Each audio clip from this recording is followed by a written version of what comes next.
ही अध्याय 6 में कहा गया है, अपनी धर्म परायणता दूसरों के सामने दिखावा करके न करो, ताकि वे तुम्हें देखें। अगर तुम ऐसा करोगे तो तुम्हें तुम्हारे स्वर्गीय पिता से कोई इनाम नहीं मिलेगा। जब तुम किसी जरूरतमंद को कुछ दोगे तो उस बात को शोर शराबे या बधाइयों के साथ न बताओ, जैसे कि पाखंडी लोग येदी में और सड़कों पर करते हैं, ताकि लोग उनकी तारीफ करें। सच में मैं तुमसे कहता हूं, वे अपनी पूरी इनाम पहले ही ले चुके हैं। लेकिन जब तुम जरूरतमंद को कुछ दोगे तो तुम्हारा बायां हाथ यह न जाने कि तुम्हारा दायां हाथ क्या कर रहा है, ताकि तुम्हारा दान छुपा रहे। फिर तुम्हारा पिता जो छुपी हुई बातें देखता है, वह तुम्हें इनाम देगा। पिता जानता है कि तुम्हें क्या चाहिए उससे पहले कि तुम उससे मांगो, इसलिए तुम्हें इस तरह प्रार्थना करनी चाहिए। हमारे पिता जो स्वर्ग में हो, तेरा नाम पवित्र माना जाए, तेरा राज्य आए, तेरी इच्छा पूरी हो, जैसे स्वर्ग में होती है वैसे पृथ्वी पर भी। हमें आज हमारी रोज की रोटी दे, और हमारे कर्ज माफ कर दे, जैसे हम भी अपने कर्जदारों को माफ करते हैं। और हमें परीक्षा में न डाल, बल्कि बुराई से बचा। क्योंकि अगर तुम दूसरों को उनके पाप माफ करोगे तो तुम्हारा स्वर्गीय पिता भी तुम्हें माफ करेगा। लेकिन अगर तुम दूसरों के पाप माफ नहीं करोगे तो तुम्हारा पिता भी तुम्हें माफ नहीं करेगा। एक ही बात है, अपने पड़ोसी से वैसा ही प्यार करो जैसे खुद से करते हो। अगर तुम एक दूसरे को काटोगे और निगलोगे तो संभल जाओ, वरना तुम एक दूसरे से ही नष्ट हो जाओगे। इसलिए मैं कहता हूं कि आत्मा के अनुसार चलो तो तुम शरीर की इच्छाओं को पूरा नहीं करोगे, क्योंकि शरीर की इच्छा आत्मा के खिलाफ होती है और आत्मा की इच्छा शरीर के खिलाफ। ये दोनों एक दूसरे से टकराते रहते हैं, ताकि तुम वो न कर सको जो तुम चाहते हो। लेकिन अगर तुम आत्मा के नेतृत्व में चलोगे तो तुम कानून के अधीन नहीं हो। शरीर के काम साफ दिखाई देते हैं, जैसे कि यौन पवित्रता का अभाव, अशुद्धता और बेवफा इबादत, नफरत, झगड़े, ईर्ष्या, गुस्से के अंधे प्रहार, स्वार्थी महत्वाकांक्षा, मतभेद, गुटबाजी और जलन, नशा, मदमस्ती और ऐसे ही कामों से मैं तुम्हें पहले भी चेतावनी दे चुका हूं कि जो लोग ऐसे जीते हैं वे परमेश्वर के राज्य के वारिस नहीं होंगे। लेकिन आत्मा का फल है प्रेम, आनंद, शांति, धैर्य, दयालुता, भलाई, विश्वास, नम्रता और संयम। ऐसे कामों के खिलाफ कोई कानून नहीं है। जो लोग मसीह यीशु से जुड़े हैं, उन्होंने अपनी इच्छाओं और कामुकताओं के साथ अपनी देह को क्रूस पर चढ़ा दिया है। क्योंकि हम आत्मा के द्वारा जीते हैं, इसलिए आओ हम आत्मा की चाल के साथ चलते रहें, घमंड न करें, न एक दूसरे को चिढ़ाएं या जलें। इसलिए मैं आप भाइयों और बहनों से विनती करता हूं कि भगवान की दया को देखते हुए अपने शरीर को एक जिंदा बलि के रूप में समर्पित करें, जो पवित्र और भगवान को प्रिय हो। यही आपकी सच्ची और सही पूजा है। इस दुनिया के तरीके के अनुसार ढलो मत, बल्कि अपने मन को नवीनीकृत करके बदलिए। तभी आप यह समझ पाएंगे कि भगवान की इच्छा क्या है, जो अच्छी, पसंदीदा और पूरी तरह से परफेक्ट है। मुझे जो अनुग्रह मिला है उसके बल पर मैं कहता हूं, तुम एक को पसंद करके दूसरे से नफरत नहीं कर सकते। तुम ईश्वर और पैसे दोनों की सेवा नहीं कर सकते। इसलिए मैं तुमसे कहता हूं, अपनी जिंदगी की चिंता मत करो कि तुम क्या खाओगे या पियोगे, या अपने शरीर की कि तुम क्या पहनोगे। क्या जिंदगी खाने से ज्यादा है और शरीर कपड़ों से ज्यादा? आकाश के पक्षियों को देखो, वे बीज नहीं बोते, न कटाई करते हैं, न जमा करते हैं, फिर भी तुम्हारा स्वर्गीय पिता उन्हें खिलाता है। क्या तुम उनसे कहीं ज्यादा कीमती नहीं हो? तुम में से कौन चिंता करके अपनी जिंदगी में 1 घंटा भी जोड़ सकता है? और कपड़ों की चिंता क्यों करते हो? खेत के फूलों को देखो, वे न तो मेहनत करते हैं न कपड़ा काटते हैं।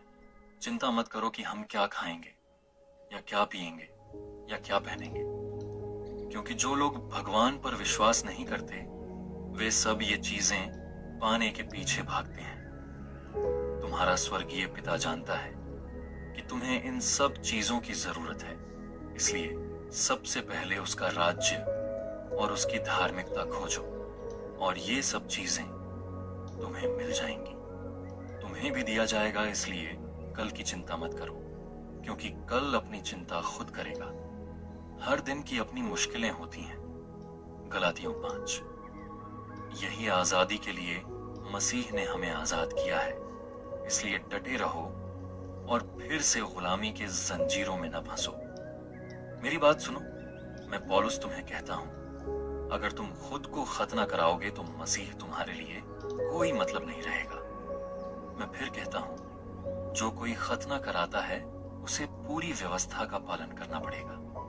तुम जो सही साबित होने की कोशिश कर रहे हो, आओ हम आत्मा की चाल के साथ चलते रहें, घमंड न करें, न एक दूसरे को चिढ़ाएं या जलें। इसलिए मैं आप भाइयों और बहनों से विनती करता हूं कि भगवान की दया को देखते हुए अपने शरीर को एक जिंदा बलि के रूप में समर्पित करें, जो पवित्र और भगवान को प्रिय हो। यही आपकी सच्ची और सही पूजा है। इस दुनिया के तरीके के अनुसार ढलो मत, बल्कि अपने मन को नवीनीकृत करके बदलिए। तभी आप यह समझ पाएंगे कि भगवान की इच्छा क्या है, जो अच्छी, पसंदीदा और पूरी तरह से परफेक्ट है। मुझे जो अनुग्रह मिला है उसके बल पर मैं कहता हूं, पिता जानता है कि तुम्हें क्या चाहिए उससे पहले कि तुम उससे मांगो। इसलिए तुम्हें इस तरह प्रार्थना करनी चाहिए, हमारे पिता जो स्वर्ग में हो, तेरा नाम पवित्र माना जाए, तेरा राज्य आए, तेरी इच्छा पूरी हो जैसे स्वर्ग में होती है वैसे पृथ्वी पर भी। हमें आज हमारी रोज की रोटी दे और हमारे कर्ज माफ कर दे, जैसे हम भी अपने कर्जदारों को माफ करते हैं। और हमें परीक्षा में न डाल, बल्कि बुराई से बचा, क्योंकि अगर तुम दूसरों को उनके पाप माफ करोगे तो तुम्हारा स्वर्गीय पिता भी तुम्हें माफ करेगा। लेकिन अगर तुम दूसरों के पाप माफ नहीं करोगे तो तुम्हारा पिता भी तुम्हें माफ नहीं करेगा। जो काम छुपकर किया जाता है वह तुम्हें इनाम देगा। और जब तुम प्रार्थना करो तो पाखंडियों की तरह मत बनो, क्योंकि वे सड़क के किनारों पर खड़े होकर प्रार्थना करना पसंद करते हैं ताकि लोग उन्हें देखें। सच कहता हूं, उन्हें उनकी पूरी सजा मिल चुकी है। लेकिन जब तुम प्रार्थना करो तो अपने कमरे में जाकर दरवाजा करो और अपने पिता से प्रार्थना करो जो दिखाई नहीं देता। तब तुम्हारा पिता जो छुपे हुए काम देखता है तुम्हें इनाम देगा। और जब तुम प्रार्थना करो तो मूर्खों की तरह बार बार बातें मत दोहराओ, क्योंकि वे सोचते हैं कि उनकी बहुमत की बातों से सुन लिए जाएंगे। उनके जैसे मत बनो, क्योंकि तुम्हारा अपने लिए स्वर्ग में खजाने जमा करो, जहां न कीड़े नुकसान पहुंचाते हैं न चोर चोरी करते हैं। क्योंकि जहां तुम्हारा खजाना होगा वहां तुम्हारा दिल भी होगा। आंख शरीर का दीपक है। अगर तुम्हारी आंखें स्वस्थ हैं तो पूरा शरीर रोशनी से भरा होगा, लेकिन अगर तुम्हारी आंखें खराब हैं तो पूरा शरीर अंधकार से भर जाएगा। अगर तुम्हारे अंदर की रोशनी ही अंधकार है तो वो अंधकार कितना बड़ा होगा। कोई 1 से 2 मालिकों की सेवा नहीं कर सकता। या तो तुम एक से नफरत करोगे और दूसरे से प्यार, या फिर पूरी तरह एक के प्रति समर्पित रहोगे। जो भी तुम्हें उलझन में डाल रहा है, चाहे वह कोई भी हो, उसे सजा भुगतनी पड़ेगी। हे मेरे भाइयों और बहनों, तुम्हें आजाद रहने के लिए बुलाया गया है, लेकिन अपनी आजादी का इस्तेमाल अपने शरीर की इच्छाओं को पूरा करने में मत करो, बल्कि एक दूसरे की सेवा नम्रता और प्रेम से करो, क्योंकि पूरी व्यवस्था इसी बात को निभाने में पूरी होती है। आप में से कोई भी अपने बारे में जरूरत से ज्यादा अच्छा मत सोचो, बल्कि अपने आप को सही अंदाजे से देखो, जैसे कि ईश्वर ने हर एक को जो विश्वास दिया है उसके हिसाब से। जैसे हमारे शरीर में एक होता है लेकिन उसके कई अंग होते हैं और हर अंग का काम अलग होता है, उसी तरह मसीह में हम कई लोग एक शरीर हैं और हर अंग एक दूसरे से जुड़ा हुआ है। हमारे पास अलग अलग तोहफे हैं जो हमें ईश्वर की कृपा से मिले हैं। अगर तुम्हारा तोहफा भविष्यवाणी करना है तो अपने विश्वास के मुताबिक भविष्यवाणी करो। अगर सेवा करनी हो तो सेवा करो, अगर सिखाना हो तो सिखाओ, अगर प्रोत्साहित करना हो तो प्रोत्साहन दो, अगर देना हो तो दिल खोल कर दो, अगर नेतृत्व करना हो तो पूरी लगन से करो, अगर दया दिखानी हो तो खुशी खुशी करो। प्यार सच्चा होना चाहिए, बुराई से नफरत करो, अच्छाई को थामे रहो। एक दूसरे से प्यार में लगे रहो, एक दूसरे की इज्जत अपने से ऊपर करो। जोश में कभी कमी ना आने दो, अपनी आध्यात्मिक ऊर्जा से प्रभु की सेवा करते रहो। उम्मीद में खुश रहो, तकलीफ में धैर्य रखो, प्रार्थना में भरोसेमंद रहो।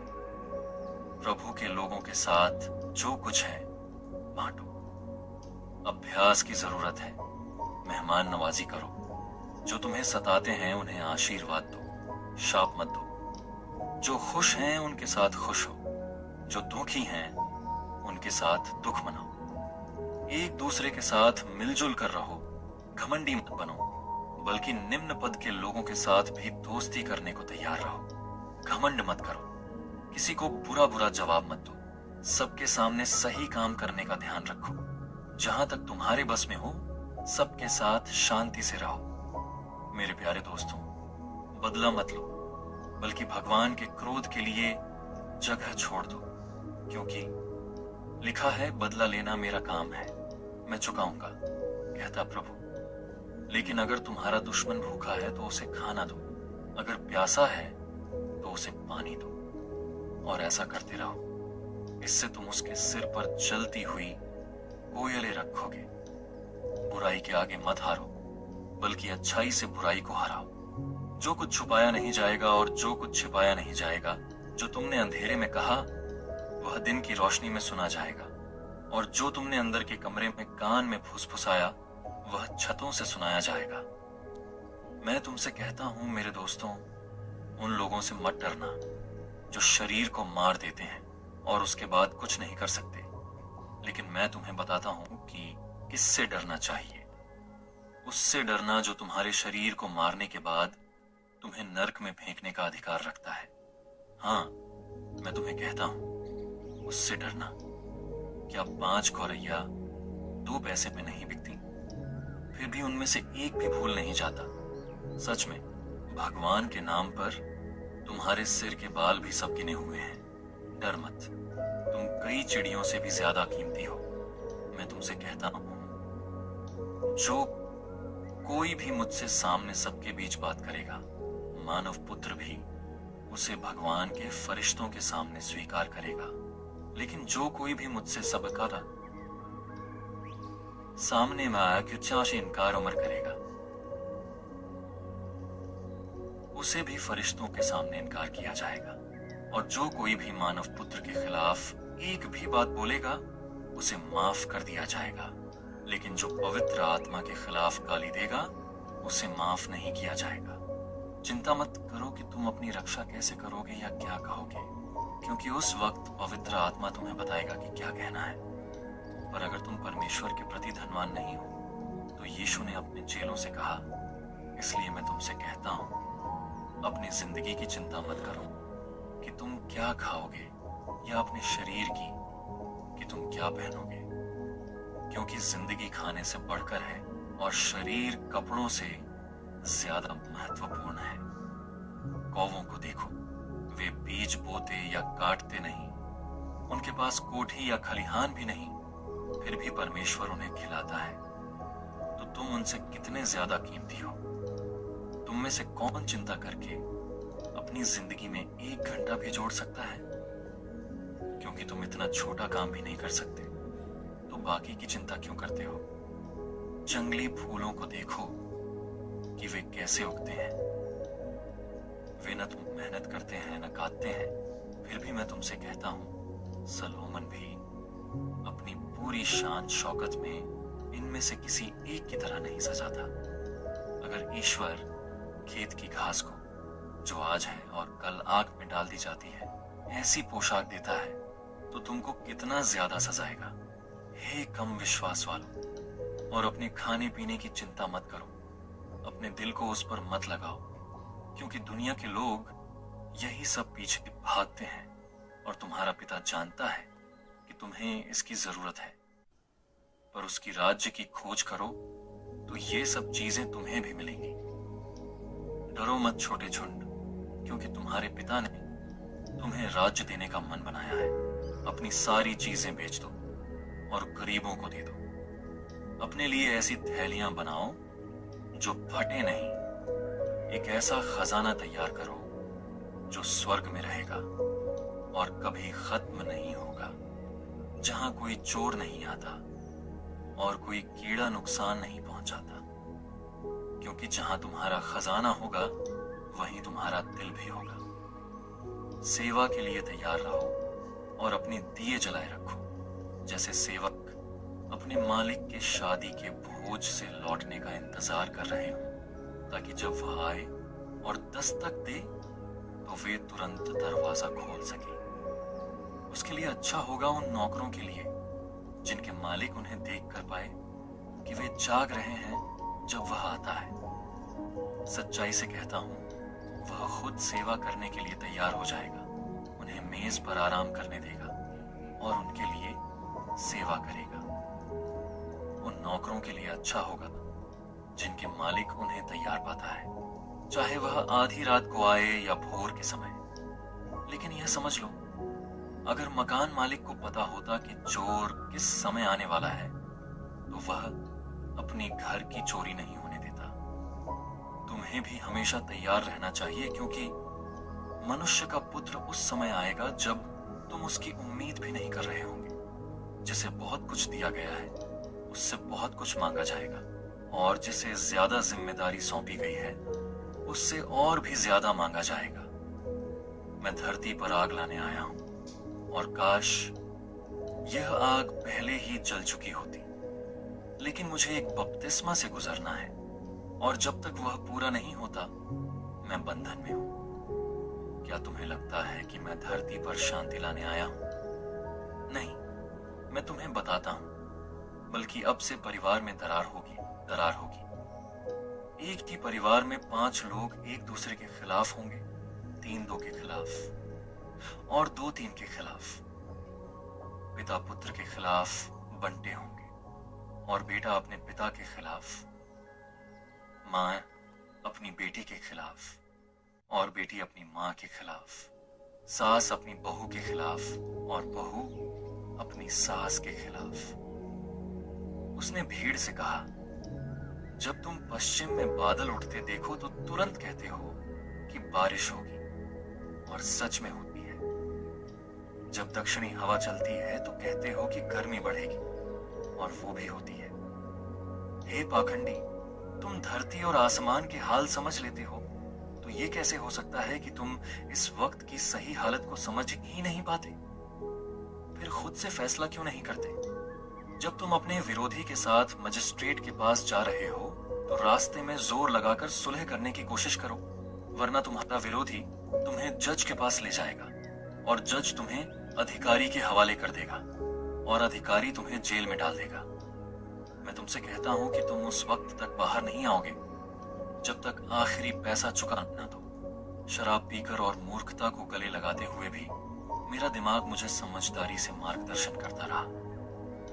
मैं देखना चाहता था कि लोग अपने थोड़े से जीवन के दिनों में आकाश के नीचे क्या अच्छा करते हैं। मैंने बड़े काम शुरू किए, अपने लिए घर बनाए, अंगूर के बाग लगाए, बगीचे और पार्क बनाए, और उनमें तरह तरह के फलदार पेड़ लगाए। मैंने पेड़ों वाले बागानों को पानी देने के लिए तालाब बनाए। मैंने पुरुष और महिला दोनों तरह के गुलाम खरीदे और मेरे घर में जन्मे गुलाम भी थे। मैं यरूशलेम में मुझसे पहले किसी से ज्यादा पशु और मवेशी भी रखता था। मैंने अपने लिए चांदी और सोना जमा किया और राजाओं और प्रांतों का खजाना हासिल किया। मैंने मेल और फीमेल गायक रखे, एक हरम भी बनाया जो एक आदमी के दिल की सारी खुशियां थी। मैं यरूशलेम में मुझसे पहले किसी से कहीं बड़ा हो गया। इन सब में मेरी समझदारी मेरे साथ रही। मैंने अपने आप को कुछ भी मना नहीं किया। जो मेरी आंखें चाहती थीं, उसे मैंने मना नहीं किया। अपने दिल की कोई खुशी नहीं रोकी। मेरा दिल अपनी सारी मेहनत में खुश था और यही मेरी सारी मेहनत का फल था।